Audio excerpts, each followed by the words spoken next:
I want you to imagine a workplace where instead of putting out fires for everyone all day long, where leaders are engaging with their employees and problem solving, fostering a culture of empowerment, growth, and mutual respect. And I also want you to just picture a scenario where rather than leaders are constantly telling someone what to do, employees are encouraged to explore their own potential, solve problems creatively, and take ownership of their work. Do you believe that this is possible? How many of you, by just a show of hands, have ever thought to yourself, man, this employee is so good at bringing issues to me, but I don't hear them trying to actively solve it or problem solve it? Does anybody experience that? I think we've all experienced it, right? Well, today we are here to explore the transformative power of the coaching leadership style and how it can significantly impact employee retention.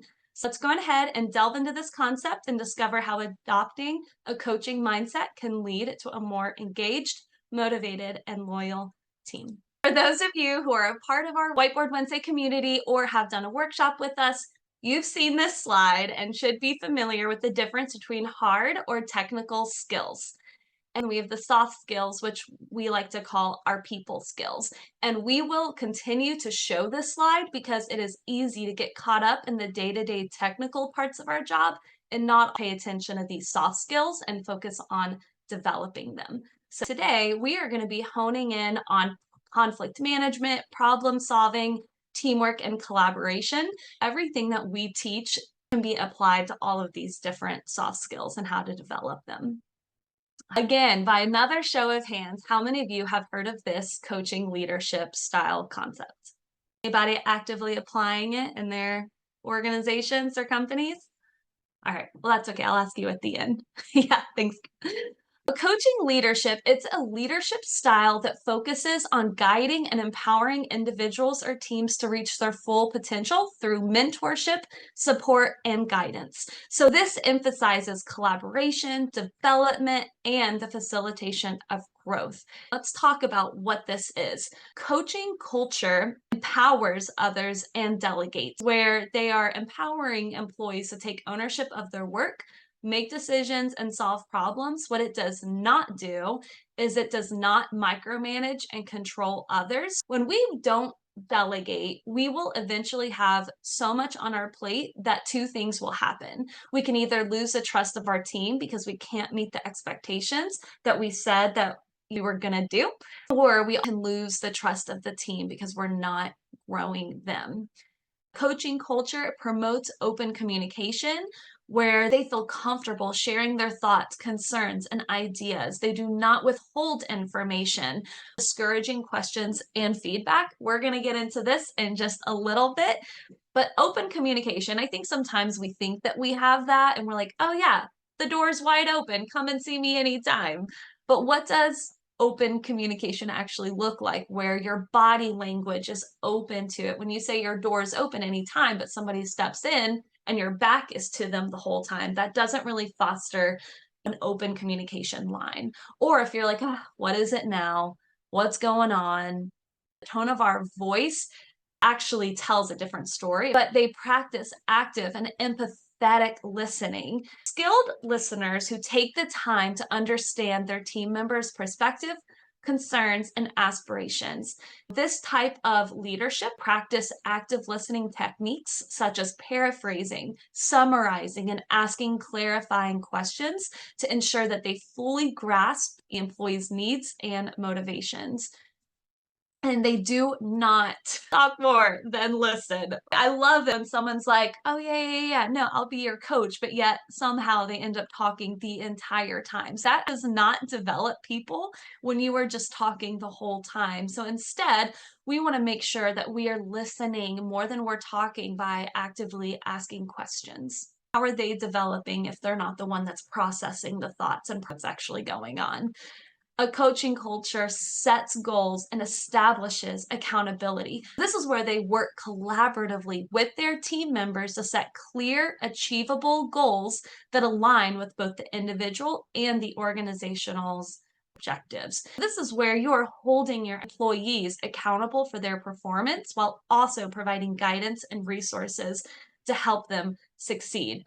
So what this does not do is this does not set unclear expectations and goals. Have you ever said this or heard someone say, "Ah, you'll figure it out. Good luck. Get it to me sometime. Could you work on that?" This isn't very clear and it does not set a good expectation. So all of a sudden, if you're like, can you work on that some point today, this week, some point, sometime, ever? And then all of a sudden, when you don't have that document back to you, you're like, where is it? They're not working on it. They're not prioritizing it. Well, they probably just didn't have clear expectations. So this is something where you're not only setting goals, but you're also establishing accountability where if we're setting a goal of, let's just say, I'm going to call 5 clients this week. All right, well, let's create an accountability plan. What does that look like? If you're going to be calling 5 clients this week, what days do you want to call them on? What time of day is the best time to call these clients or where you're in your best headspace to make some dials? And then also following back up with them of, okay, well, at the end of this week, I'm going to ask you how your calls went. This is how you are establishing accountability. It's one thing to establish goals and then set everything loose, but it's another thing to go on ahead in the very beginning to establish what the recap, what the follow-up is going to be. A coaching culture supports continuous learning and development. This is where this is prioritized and it's encouraged at all levels of the organization. It drives me crazy when I hear friends or talk with people at networking groups where they're like, well, once I get to this level in the company, then they have a budget for training. Once I am a manager, then I can start taking leadership courses. And that is not what a coaching culture is. This is no matter what level you're at, whether you've been there a week or you've been there 20 years, you have access to the same learning resources as anyone else in that company. It might look a little different depending on what you want to learn about, but ultimately you have access to it. What it does not do is it does not resist change. This is where you are discouraging learning and growth, maintaining the status quo, and not investing in training or develop opportunities. So if you have a teammate that is actively saying, oh, I'd really love to learn more about this. What does leadership look like? What does my next step look like in this company? How can I make more money? Or I would love to be a manager one day. What does that look like? So a coaching culture does not shut that down. Well, you're not there yet. You're not ready. We'll talk about that, in a year. That is not coaching. That is, well, tell me more about that. What are you interested in learning? And so you're actually pressing in more. And then also coaching culture gives real-time feedback and reflection. It does not focus on criticism, but it does focus on constructive feedback. Another thing that just absolutely grinds my wheels is how many of you have ever had a 90-day review, an annual review, or something like this, where all of a sudden you think you've been doing great all year, and then that annual review comes, it depicts your promotions, it depicts how much money you're going to make, and then all of a sudden you score less than what you thought you would. And they bring up examples from months ago. That could be a whole nother Whiteboard Wednesday event.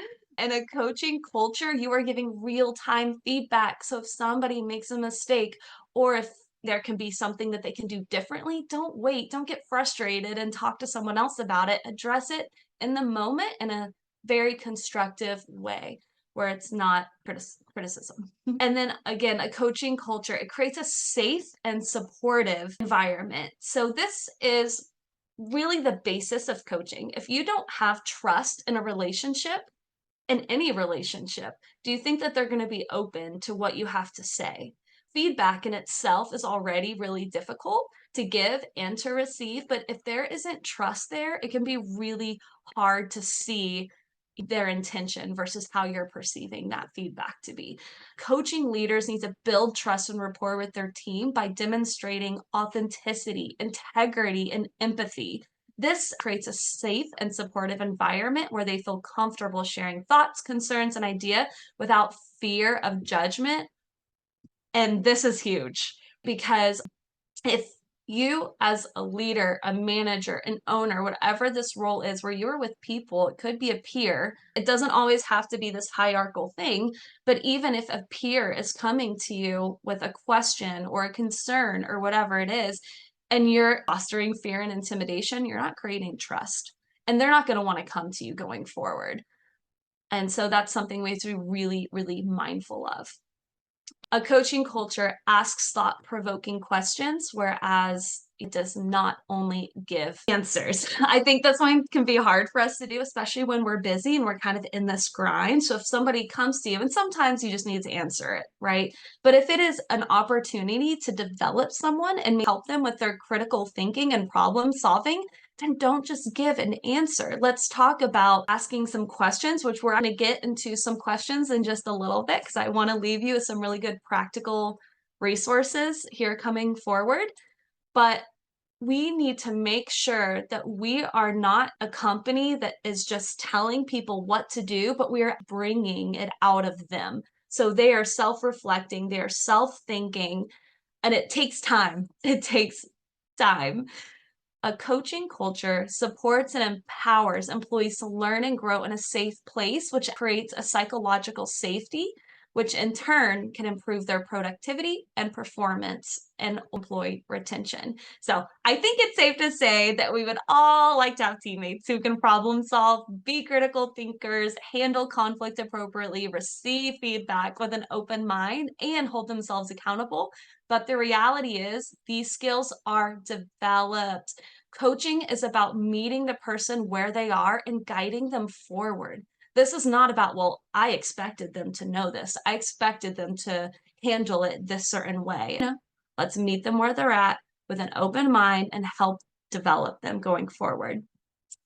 This takes time and so much patience, and most importantly, trust. You have to care for the other person's success, or put simply, someone who uses the coaching leadership style is less concerned with being the best leader and is more focused on helping their direct reports reach their own full potential.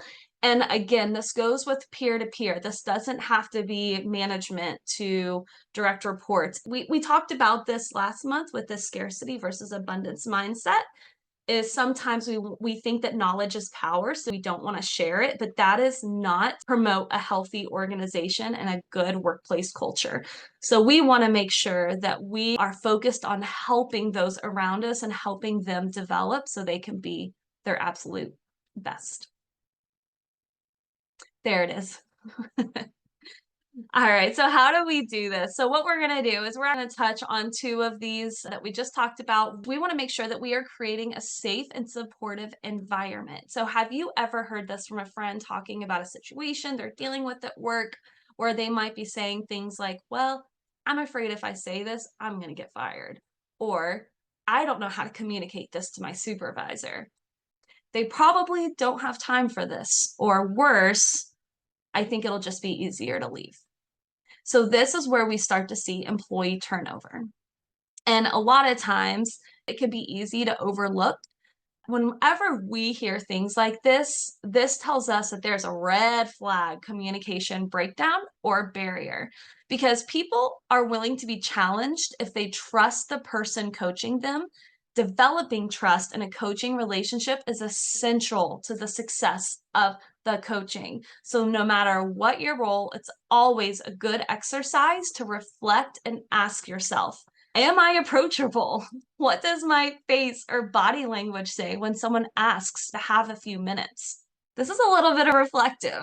And I think we like to think that we're that person that's, come in, let's talk. But sometimes this is actually what we look like, whether we recognize it or not. So this is where we need to have a little bit of self-awareness, right? So what does my face or body language say when someone is talking to me? If someone is coming to you with challenges or issues or need to work through something, sometimes it can be like, why can't they figure this out themselves? Do I need to be involved in this? Well, guess what? If you're in a coaching culture and you want to promote somebody to build their problem solving and critical thinking, yes. And then another thing right here. So when someone is talking to you, are you distracted? Is your phone, email, or chat on silent? When is the last time that an employee opened up to me or gave me feedback? How did I handle it? Did I make changes? When receiving feedback or advice, am I taking it personally or am I thanking them?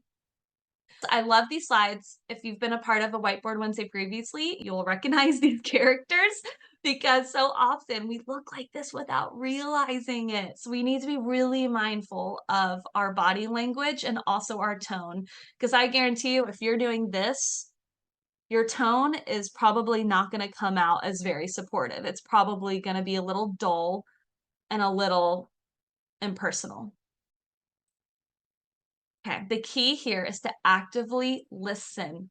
We do not solve problems unless we need to, right? There's always these instances where we do need to solve some problems. For them, we want to be able to work out the problems with them by asking questions and encouraging them to come up with solutions and make decisions. By having them work out the problems, they are taking ownership and growing leadership skills. Here is just a list of questions. You can take a picture if you want. If there is a process breakdown, make sure you have the time and space to go through this. But here are some really good questions that you can ask your teammates. So if they're coming to you with, oh, this is broken or this isn't working well, engage them in the solution. So here are almost 10, maybe 10 really good questions that you can use to actually engage with the person so they can be a part of the solution. And then, so there's process breakdowns, and then there's, of course, there's always interpersonal conflict because we are people. We don't always speak the same language. And so here are some good questions that you can ask, especially if there's some interpersonal conflict between teammates. One of the questions that I love is this last one. If you were able to talk to them right now, would you be able to handle the conversation well, or do you need time to calm down and process? If you can teach your team to go to you first and help them, especially if sometimes they fly off the handle or if they don't always handle conflict well, but if you can teach them to come to you first, take a deep breath, recognize that I'm about to have a reaction, not a response. You can help work this out with them. And then at the very end, you can decide together what the next steps are going to be. Just know that as you coach them, you need to be their cheerleader. If they're coming to you with an issue, praise them for it and be their biggest supporter throughout the process. But again, accountability. Don't forget to follow up with them. If they say they're going to do something, check in, see how it went. And if they didn't follow through, you need to ask them what changed their mind or what's preventing them from doing it. You need to be their confidant. So unless they're specifically asking for you to intervene or you both agree on a next step that involves you, please just keep it confidential or else you're at risk of breaking their trust. So be their cheerleader, their accountability partner, and their confidant. Okay, some really quick polls. High potential employees in a coaching culture environment can display up to an 86% increase in productivity. 46% of companies with strong coaching cultures reported higher revenue growth than their peers. 65% of employers say that their organization has a need for more critical thinking. And 20% of employees are more likely to say they can recover fast from a stressful situation in a coaching culture. So we have a plethora of available resources. So please go to our YouTube channel. We touch on things like listening, productive conflict management. There's a lot of different types of skills that we touch on. And of course, follow us on social. We're always putting out content. And so now we're going to go into a quick group discussion. The question is, in what ways can you implement a coaching leadership style or have seen it work in your organization?